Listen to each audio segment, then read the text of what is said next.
Olá, irmãos, graça e paz, seja bem-vindo a mais uma aula da nossa escola bíblica. Eu sou o pastor Wagner Dionísio e esse é o nosso canal de estudo da Igreja do Nazareno, Comunidade Leste. Bom, você que já está nos acompanhando, sabe que nós estamos aprendendo sobre a história do povo de Deus, sobre um panorama bíblico, né? Essa é a nossa aula de número 7. Nós temos falado lá desde Gênesis, né? E agora, hoje, nós vamos falar sobre o 12º livro, que é o livro de 2 Reis. E você que talvez chegou aqui agora, está assistindo esse vídeo pela primeira vez, é a primeira aula, volta lá no nosso canal, você vai encontrar todas as aulas, são 6 aulas para trás, né? Essa é a 7ª aula, você vai encontrar as aulas desse panorama bíblico e vai adquirir mais conhecimento. Amém? Eu quero fazer uma oração. Feche seus olhos aí onde você está, se você pode. Pai, obrigado por esse dia. Obrigado, Senhor Pai, por essa oportunidade, por esse privilégio, Senhor Pai, de vivermos ainda em um país livre, onde podemos falar, Senhor Pai, num canal aberto como esse, acerca da Tua palavra, acerca do conhecimento do Senhor. Pai, nós sabemos que é a Tua vontade que os Teus filhos sejam instruídos no conhecimento. Nós sabemos, Pai, que isso é vontade do Senhor, que aprendemos acerca da Tua palavra e aprendendo acerca da Tua palavra, aplicamos isso para a nossa vida. Pai, em nome de Jesus, me usa como instrumento para aqueles que estão em casa. Pai, que o Teu Espírito Santo possa abrir as nossas mentes, os nossos corações, para que o ensino, Senhor Pai, possa ser adquirido por cada um de nós, para que o ensino, Senhor Pai, possa ser como uma semente que caiu em terra fértil e ele possa frutificar na nossa vida. Esse é o nosso intuito, Pai, em nome de Jesus. Amém. Amém, queridos? Antes de começar a nossa aula, eu quero fazer uma retratação com você. Na aula passada, você que nos assistiu, lembra que nós falamos sobre o primeiro livro de Reis e eu cometi um erro. E como eu não tenho compromisso com o erro, como o nosso compromisso é com a verdade, né, com o ensino correto da palavra de Deus, eu quero fazer essa retratação. Lembra que nós falamos sobre... eu quero fazer essa correção, né? Lembra que nós falamos sobre a divisão do reino? Né? Teve a divisão do Reino do Sul com o Reino do Norte, 2 reis, né? Jeroboão e Roboão, um ficou no Reino do Sul, outro no Reino do Norte, e eu disse que Jeroboão era irmão de Roboão, e na verdade não é, queridos, houve uma falha na hora de eu falar aqui. Na verdade, Jeroboão, Roboão sim era filho de Salomão, né, herdeiro ao trono, mas Jeroboão não, Jeroboão era filho de Nebate, servo de Salomão, até anotei aqui para não ter erro, ele era filho de Nebate, que era um servo de Salomão, e aí então ele corrompe ali algumas pessoas e divide o reino, né, o trono ali fica dividido em 2. Tá bom? Então, feita essa correção, vamos adiante. Hoje nós vamos falar sobre o 2º livro de Reis, que é basicamente a continuação aí do primeiro livro de Reis. Aliás, todos os livros históricos, 2 Reis é um livro histórico, todos os livros históricos, um é continuação do outro, né? Ele vai contando a história do povo de Deus e ele é uma continuação. Nós vamos chegar em alguns livros que você vai ver que aí não é mais continuação, mas vamos por partes. Bom, vamos lá. Então aqui nós falamos no final do livro de 1 Reis que o rei Acabe morre, né, o marido de Jezabel, e Acasias ele vira rei de Israel. Acasias era filho de Acabe e ele vira rei de Israel. Já no primeiro capítulo de 2 Reis, Acasias também morre, né? O filho de Acabe, que assume o trono, também morre. Isso é bem claro lá no primeiro capítulo, depois você pode ler. Elias, lembra que Elias era o profeta que nós falamos lá no primeiro livro de Reis? Agora ele tem uma pessoa que acompanha ele, um jovem que acompanha ele, que era Eliseu. E aí então os dois estão andando juntos ali, né? Eliseu era um aprendiz de Elias, né? E aí Eliseu, num determinado momento, Elias dá a oportunidade para ele. Eliseu, me pede então agora o que você quer. Eliseu fala, eu quero porção dobrada do Espírito de Deus que há em você. Isso aqui você vai encontrar no capítulo 2. Olha só, capítulo 2, versículo 9 e 10. Havendo eles passado, se você puder, acompanhe comigo. Havendo eles passado, eles passaram pelo Jordão, Elias disse a Eliseu, pede-me o que queres que te faça, antes que seja eu tomado de ti. E disse Eliseu, peço-te que haja porção dobrada do seu Espírito sobre mim, ou seja, do Espírito de Deus que havia em Elias. Respondeu Elias, coisa difícil pedistes, se me vires quando for tomado de ti, assim te fará, porém, se não se fará. Olha só, Elias responde para ele, se no momento que eu for tomado, eu for tirado de ti, você vê isso acontecer, você sim terá a porção dobrada. Se você não vê, você não terá a porção dobrada. Acontece então que os dois estão andando juntos. De repente, no versículo 11, vamos ler para ficar mais claro para você. Indo eles andando, Elias e Eliseu, falando, de repente um carro de fogo, com carruagens de fogo, os separou um do outro. E Elias subiu ao céu num redemoinho. Então olha só, eles estão andando os dois juntos. Vem uma carruagem de fogo, com carros de fogo, separa os dois e Elias sobe num redemoinho. Olha só, aqui existe uma curiosidade que eu quero deixar claro para você. Algumas pessoas que falam assim que Elias foi levado aos céus por uma carruagem de fogo. A palavra não deixa isso claro. A palavra diz que um carro de fogo, uma carruagem de fogo, separa os dois. O que a palavra deixa claro é que ele subiu num redemoinho. Assim como no versículo 1 do capítulo 2, se você puder ler comigo, no versículo 1 diz assim, quando o Senhor, ele está contando a história, ele vai começar a contar essa história que nós lemos, ele diz assim, quando o Senhor estava para tomar Elias ao céu num redemoinho, Elias partiu de Gilgal com Eliseu. Ou seja, quando o Senhor estava para levar Elias num redemoinho. Então observa que aqui não fica claro que ele subiu numa carruagem de fogo. O que fica claro é que ele subiu num redemoinho. A carruagem de fogo separou um para o outro. Mas isso é só a nível de curiosidade, tá bom? Eu já vi, inclusive, algumas histórias infantis, alguns livros, lá uma carruagem de fogo desenhada, com Elias subindo, e a Bíblia não diz isso. Diz que ele subiu num redemoinho, tá bom? Bom, vamos prosseguir. Eliseu, então, assume o lugar de Elias, como profeta em Israel. No fim do capítulo 2 e no capítulo 3, Deus faz alguns milagres, através da vida de Eliseu. No capítulo 4, acontece uma história que talvez você conheça, algo relevante do livro de 2 Reis, e nós vamos falar sobre isso, que é sobre a viúva de Sunem. Olha só o que acontece nesse momento aqui. Havia uma mulher que era viúva, tinha 2 filhos, e ela chega para o profeta Eliseu e diz assim, Eliseu, o meu marido, que hoje é morto, era teu servo, era servo de Deus, ele te servia. E agora eu estou endividada. E os cobradores estão vindo para minha casa, querendo levar os meus 2 filhos como escravo para pagar a dívida. E aí então eu preciso de ajuda, Afinal, meu marido era teu servo.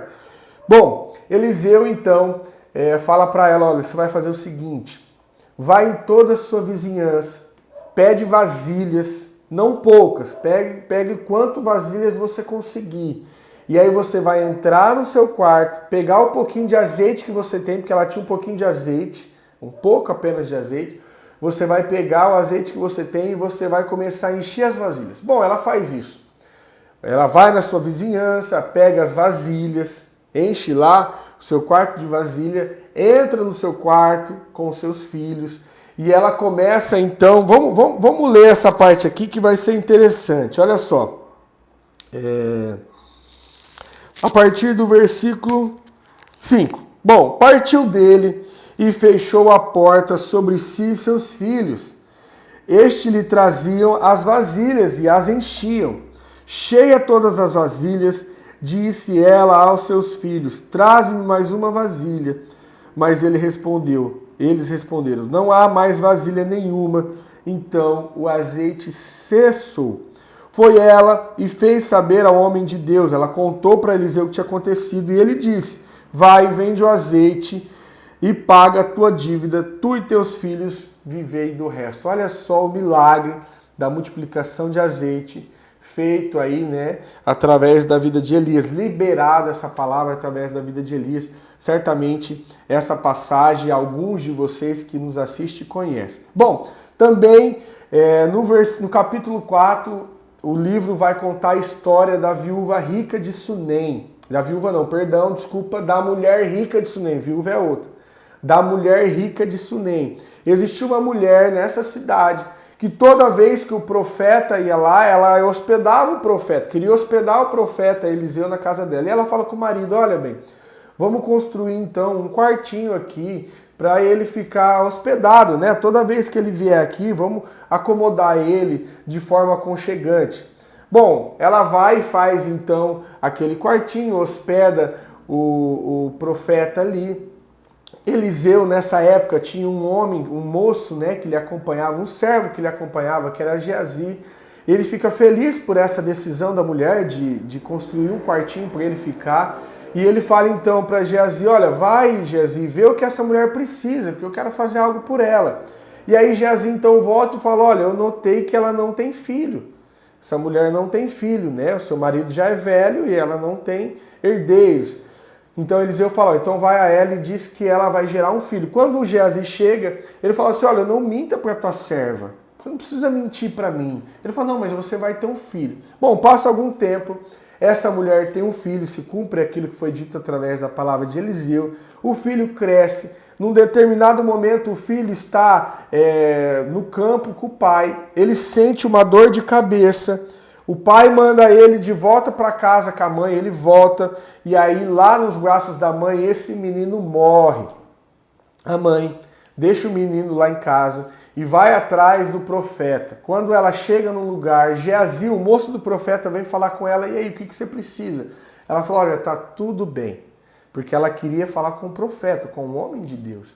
Ela chega então para Eliseu e fala: olha, o meu filho morreu. O filho que Deus me deu, que você diz, que você profetizou, que você foi boca de Deus para falar desse filho, agora ele morreu.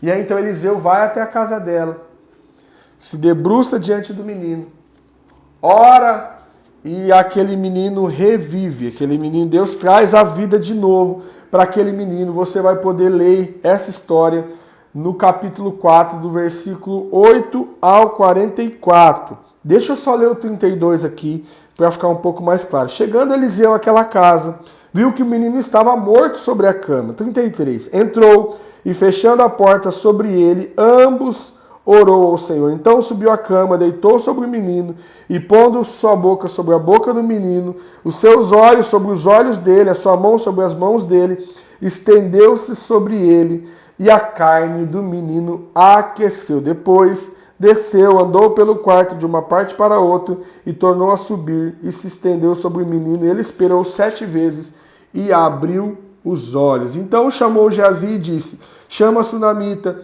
Ele a chamou. Quando ela se apresentou diante dele, disse: toma o teu filho. Então aqui foi mais um milagre que Deus fez através da vida de Elias aqui, relatado pelo livro de 2 Reis. Tá bom? Bom, no capítulo 5 vem uma história, uma das histórias, né, mais conhecida do livro, além dessas que nós contamos, mas essa aqui também é bem conhecida. Deixa eu olhar nosso tempo ali, que é a cura de Naamã. Talvez você também conhece. Naamã, ele era chefe do exército da Síria, que era um povo inimigo do povo de Deus. E aí então ele era leproso, ninguém sabia que ele era leproso, mas havia uma menina na casa dele, uma serva, uma empregada que trabalhava na casa dele, que era de Israel. E ela fica sabendo daquela lepra e ela fala: olha, lá na minha terra tem um profeta, tem um homem de Deus, e lá há um Deus verdadeiro que pode te curar. Bom, Naamã então vai e fala com o rei dele, o rei permite, escreve uma carta para o rei de Israel.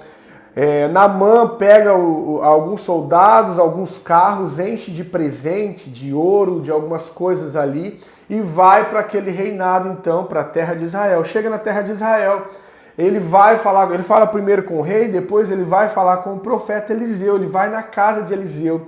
Eliseu, então, não sai para fora da sua casa, pede para Geazi ir lá ver o que ele queria, ele fala para Geazi o que ele queria, e aí então Eliseu fala para Geazi, olha, fala para ele mergulhar no rio 7 vezes.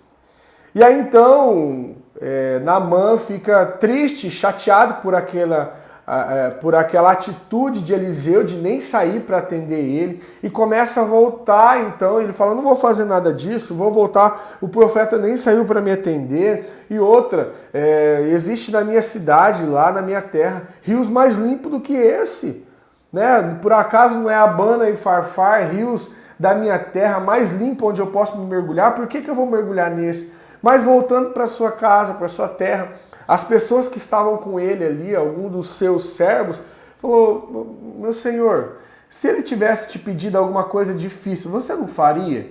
Pô, mas ele te pediu algo tão fácil. Aí então Naamã, influenciado por eles, volta e mergulha 7 vezes no rio e ele é curado. Bom, aqui o que acontece então? Algo interessante, ele volta para Eliseu, para presentear Eliseu, né? Afinal, ele tinha sido curado de algo que naquela época era muito grave. Ele volta para presentear Eliseu, Eliseu fala, não, eu não quero nada, eu não quero presente nenhum, porque Eliseu entendia que ele não tinha feito nada, era Deus que tinha feito através da vida dele. Naamã começa a voltar, Geazi sai da casa de Eliseu e vai até Naamã no meio do caminho e fala, olha só, nós queremos sim os presentes. Ele mente. E aí então ele toma aqueles presentes para ele.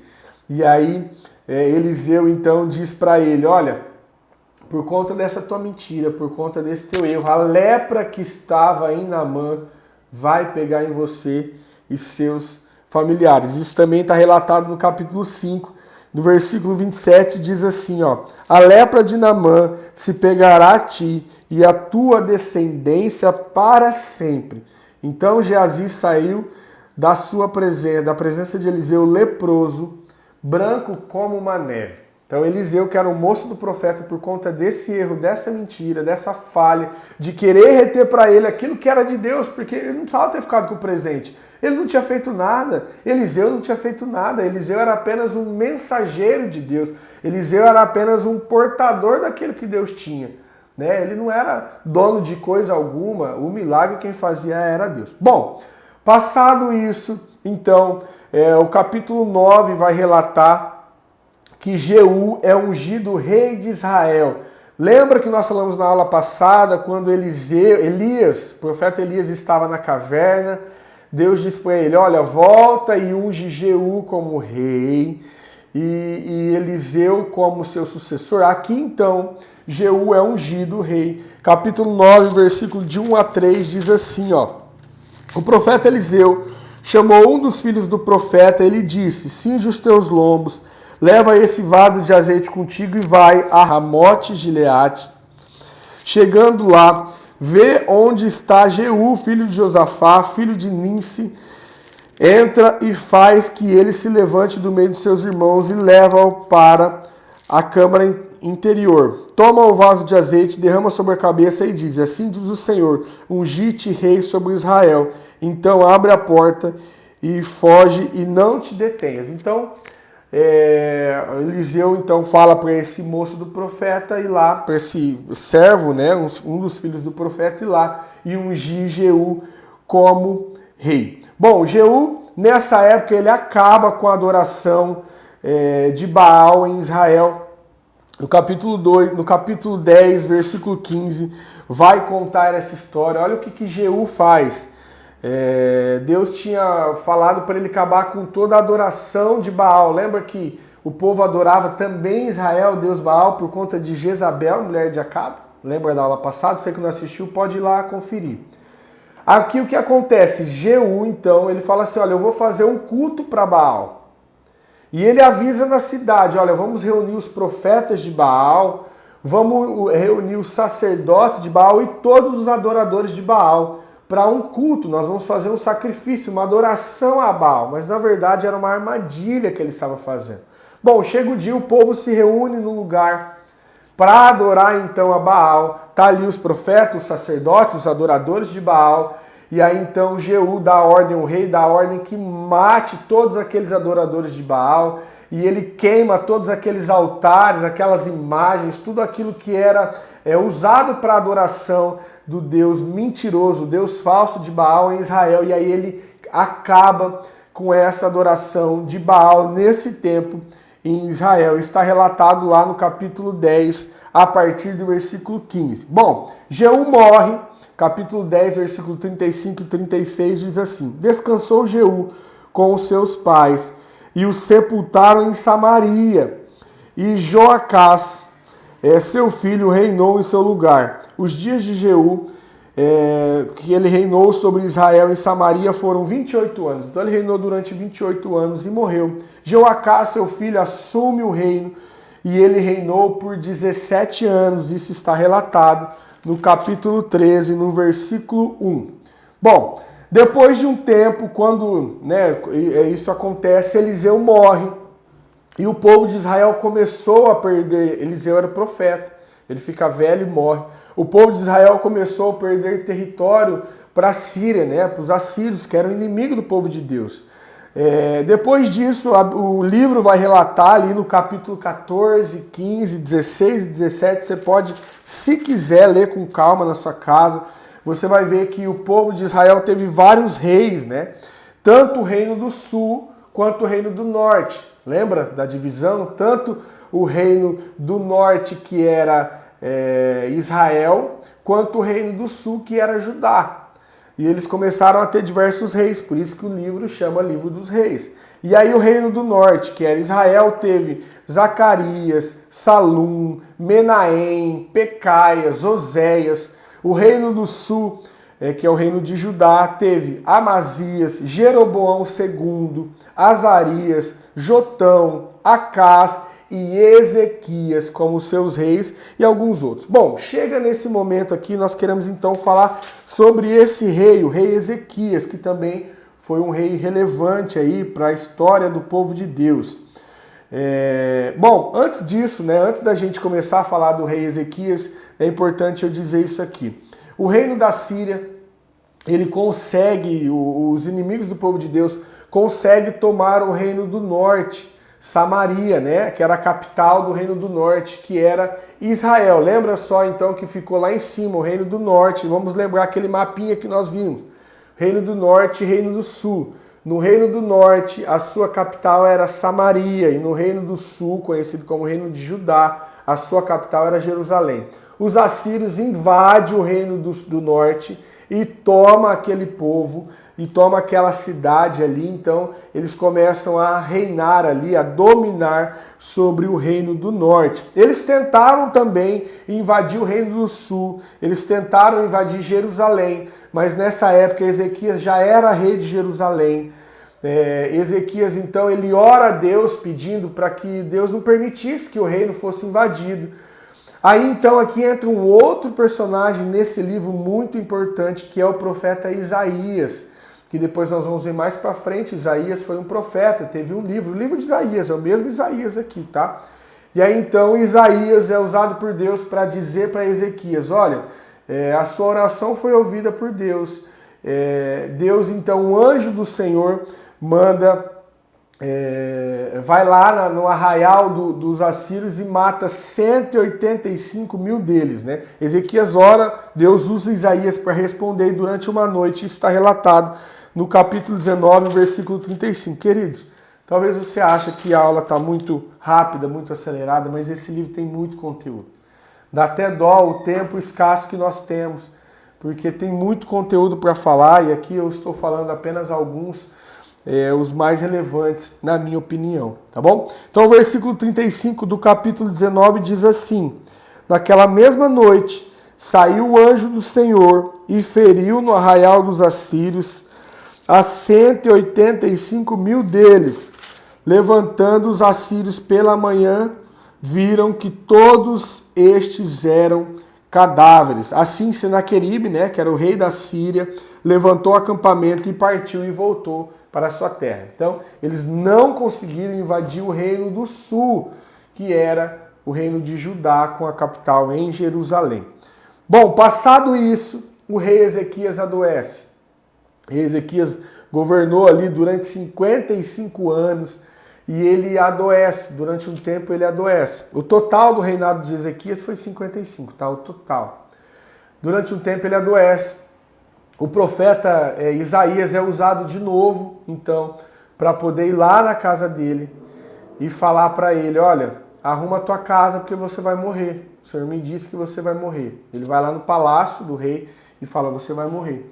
Antes dele sair do palácio, Ezequias então vira para o lado, né, no seu leito, lá da sua doença, e ele ora ao Senhor.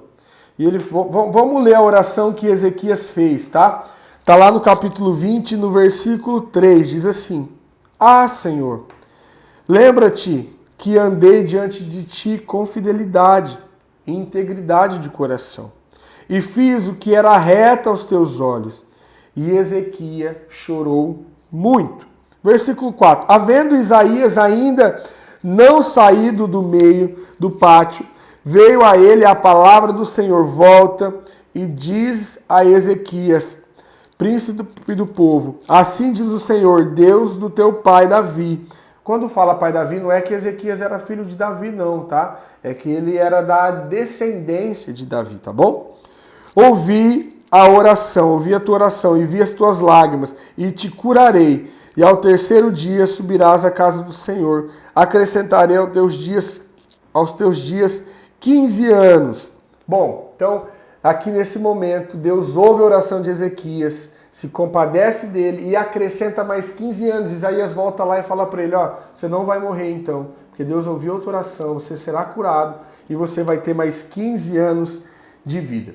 Bom, depois de Ezequias vem o rei Manassés, que foi filho de Ezequias. Manassés então governou por 15 anos. Depois vem o rei Amon, que reinou por apenas 2 anos. E após Amon, reinou o seu filho Josias. Está lá relatado isso, daqui no livro de 2 Reis, no capítulo 21, versículo 19 a 26.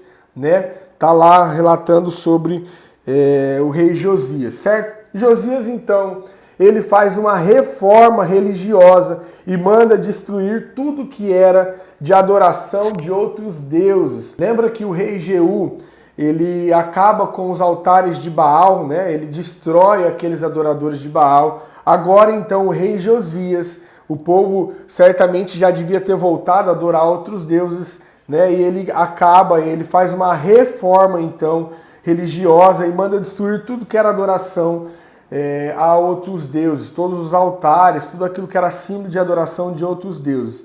Inclusive aqui nessa reforma religiosa, deixa eu olhar o nosso tempo, beleza? Inclusive aqui nessa reforma religiosa, ele volta a se comemorar a Páscoa. Olha só o que diz o capítulo de número 23, versículo de número 21, isso é interessante. Lembra a Páscoa que foi instituída lá quando o povo está fazendo a passagem do Egito para o deserto? Páscoa significa passagem, aí foi instituída por Moisés. O povo, desde a época de Juízes, tinha parado de comemorar essa festa, que era um mandamento do Senhor. E aí então aqui o rei é instrumento para poder voltar isso. Diz assim, versículo 21. Deu ordem ao rei, ao todo o povo, celebrai a Páscoa ao Senhor vosso Deus, como está escrito no livro da aliança.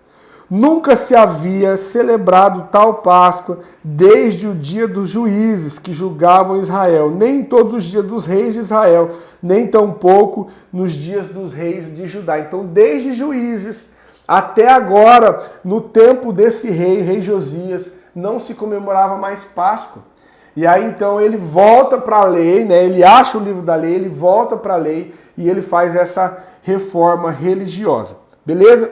Bom, no capítulo 25, nosso tempo está se acabando. No capítulo 25, que é o último capítulo aqui do livro de Reis, ele relata que a Babilônia, sob o comando do rei Nabucodonosor, invade o reino de Judá. Então, lembra que o reino do norte já tinha sido invadido pelos assírios.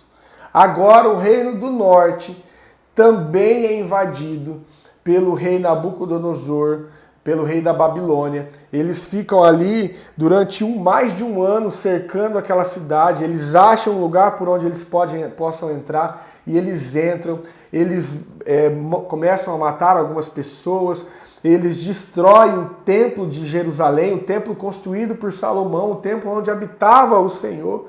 Eles destroem o palácio também, ali construído por Salomão. Eles destroem a cidade de Davi, a cidade que Davi, lembra que Davi tinha instituído em Jerusalém, a capital, o centro religioso ali, né, do seu reinado. Eles destroem aquela cidade, eles incendeiam tudo. E aí o livro de 2 Reis termina dessa forma, com a invasão do povo da Babilônia, no reino agora então do sul, no reino de Judá. Bom, o livro aqui acabou. A história vai continuar na próxima aula. Nós vamos aprender sobre o primeiro livro de Crônicas. Você que tem gostado da aula, você que tem aprendido com essa aula, você que tem conseguido entender a história do povo de Deus lá no Antigo Testamento, deixe o seu curtir aí, deixe o seu comentário, faça perguntas. Eu quero incentivar você a fazer perguntas no comentário. Talvez algo ficou duvidoso para você, eu não entendi direito isso aqui. Faça perguntas. Eu vou responder para você no comentário. Quem sabe na próxima aula podemos responder também aí com o vídeo mesmo, aqui na aula, a sua dúvida. Quem sabe a sua dúvida é a dúvida dos outros. Talvez você fique assim, não vou perguntar não. Isso aqui talvez todo mundo sabe, só eu que não entendi. Será que eu tenho pouco conhecimento? Não. Talvez a sua dúvida é a dúvida dos outros. Tá bom? Então não deixe de fazer a sua dúvida, a sua pergunta. Escreva aí, deixe o seu comentário, o seu joinha, o seu curtir, né? E também compartilhe esse vídeo se ele te ajudou em algo. Amém? Eu quero poder orar para a gente encerrar. Pai, obrigado. Obrigado por essa aula, Senhor. Obrigado porque o Senhor nos deixou, Senhor Pai, esse livro como manual, como aprendizado. Nós podemos olhar toda a história do povo de Deus e ministrados pelo Teu Espírito, Senhor Pai, trazer revelações. Cada um terá suas revelações. Pai, cada um está tendo agora o conhecimento da Tua Palavra. Obrigado por isso. Obrigado porque baseado nesse conhecimento, Senhor Pai, nós moldamos a nossa vida. Baseado, Senhor Pai, no conhecimento da Tua Palavra, nós trilhamos um caminho de retidão diante do Senhor, aprendendo aquilo que nós devemos fazer e aquilo que nós não devemos fazer. Obrigado, porque esse povo, o povo de Deus, muitas vezes foi exemplo daquilo de como agir e muitas vezes também foi exemplo daquilo de como não agir. Obrigado, porque temos para onde olhar, temos um norte.